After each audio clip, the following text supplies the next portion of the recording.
Diketahui, nama Kimberly Ryder sempat dijodoh-jodohkan dengan Baim Wong. Keduanya memang pernah bekerja dalam satu proyek bersama mantan suami Paula Verhoeven tersebut. Bermula dari sana, kedekatan Kimberly Ryder dengan dua anak Baim Wong pun terjalin. Akhirnya ketemu sama Kenzo dan Keanu yang emang selalu nempel Kak Baim. Jadi temenan sama aku. Suka diteleponin sama anaknya. Bukan bapaknya, anaknya. Jelas Kimberly Ryder dikutip dari YouTube official RCTI pada Kamis, 22 Mei 2025.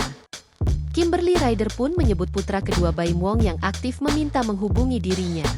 Jadi Kenzo-nya, mbaknya kan kadang WhatsApp, ini Kenzo mau telepon. Ya udah gak apa-apa, ya udah. Lanjutnya, hai apa kabar? Terus yang ngobrol aja lucu aja gitu. Ujar Kimberly Ryder menirukan obrolan bersama anak Baim Wong.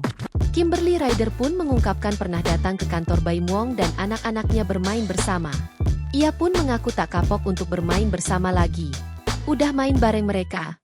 Cuman kedepannya pengennya main bareng lagi. Pernah juga sih main ke kantornya Kak Baim. Anak-anak main bareng aja. Enjoy aja.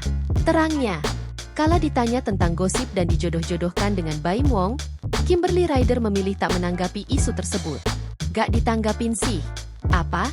Apa ya komenan yang bisa aku omongin? Ya udah aja. Tungkasnya. Download Tribun X sekarang. Menghadirkan lokal menjadi Indonesia.